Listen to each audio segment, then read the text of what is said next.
Bonjour, nous poursuivons nos interviews des lauréats du palmarès de l'informaticien et nous recevons maintenant Jean-Noël de Galzin, président de Walix. Bonjour. Bonjour.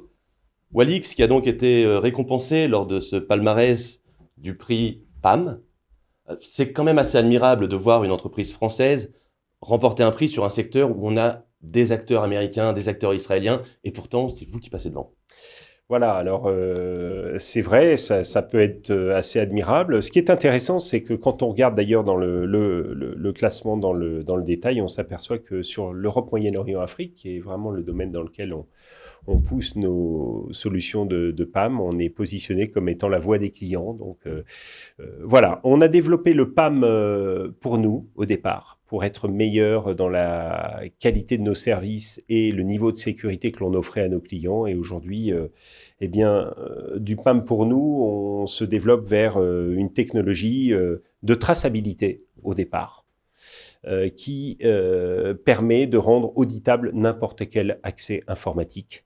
Et grâce à la qualité de nos équipes, de nos ingénieurs, à l'expérience client, on a 2000 clients aujourd'hui, au développement de nombreuses cas d'usage dans différents secteurs, la banque, l'assurance, l'industrie, la santé ou autre. Il y a une certaine verticalisation tout de même, non ? Oui, voilà, c'est-à-dire qu'on arrive à intégrer la capacité de traçabilité, la capacité de contrôle du risque d'accès aux données et aux systèmes que permet le PAM dans des contextes extrêmement divers. Et on a une qualité, la qualité des offres Walix, c'est d'être à la fois extrêmement, technologiquement extrêmement innovante, mais aussi de rendre le PAM accessible à tous, au plus grand nombre. Justement, c'était le thème, si je ne dis pas de bêtises, d'un événement que vous avez tenu il n'y a pas très longtemps, le PAM pour tous. Qu'est-ce que ça implique ? Qu'est-ce que ça veut dire concrètement ? En fait, le PAM pour tous, on va considérer que la technologie d'aujourd'hui, on a historiquement travaillé sur les antivirus, on a historiquement travaillé sur les technologies de ce qu'on appelle la sécurité périmétrique, les firewalls, les UTM qui permettent de protéger ce qui vient de l'extérieur. Aujourd'hui, l'enjeu de la cybersécurité, c'est l'accès. C'est de permettre de faire en sorte qu'on protège toujours les accès aux systèmes d'information, mais qu'on puisse ouvrir de plus en plus d'accès dans un contexte de télétravail, dans un contexte d'accès distant, d'externalisation, de cloud, faire en sorte que ces accès puissent être ouverts sans faire courir le risque à une entreprise sur sa réputation, sur les risques de fuite d'informations sensibles, mais aussi les risques d'arrêt, tout simplement, des réseaux et des systèmes qui sont préjudiciables à son business, à son activité. Donc nous, notre job, ça a été de faire en sorte, à travers l'expérience que nous avons avec les clients et notre démarche d'innovation, de rendre cette technologie d'accès de PAM accessible au plus grand nombre d'utilisateurs et de s'interconnecter pour cela aux solutions d'IAM, donc gestion des identités et des accès, d'accès distant, solutions d'accès distant, à développer un réseau de partenariats pour travailler avec tous ceux qui fournissent des accès aux entreprises de manière générale et faire en sorte,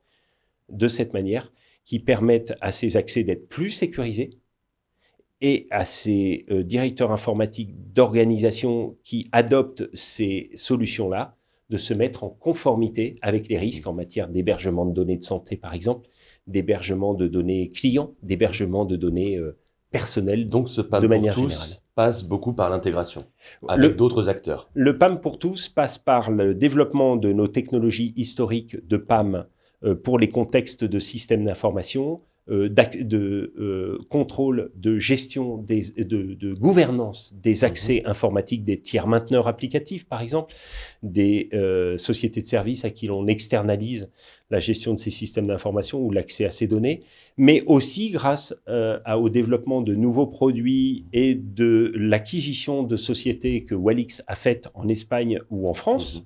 Nous avons maintenant des technologies, par exemple, de ce qu'on appelle le least privilege, gestion des moindres privilèges, pour gérer tout l'accès des utilisateurs, des employés en télétravail, et faire en sorte qu'ils ne fassent pas courir de risques de propagation de ransomware ou de malware, par exemple, à l'intérieur d'une organisation, faire en sorte de gérer tout l'accès à des applications dans le cloud, gérer des contextes multi-applicatifs pour que les personnes puissent être authentifiées et accéder facilement à leurs données sans faire courir le risque de fuite de données ou d'arrêt des systèmes. Bref, faire en sorte que les organisations, quelles qu'elles soient, quel que soit leur secteur et leur taille, puissent ouvrir de plus en plus d'accès en gouvernant leurs utilisateurs, leur écosystème qui a accès à leurs différentes informations et leurs applications, et leurs actifs sensibles, c'est-à-dire leurs données. D'accord. Un PAM pour les gouverner tous, en quelque sorte.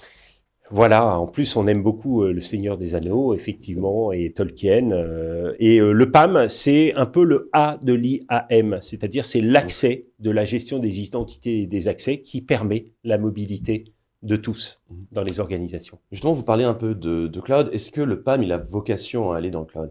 Le PAM est essentiel dans le cloud. Le cloud, c'est une infrastructure multitenante dans laquelle vous allez mettre des applications, des données, des infrastructures et les faire gérer par des tiers. Donc, il est plus que jamais évident que vous devez avoir la main sur qui accède à quoi, à quel moment, pourquoi faire, la traçabilité.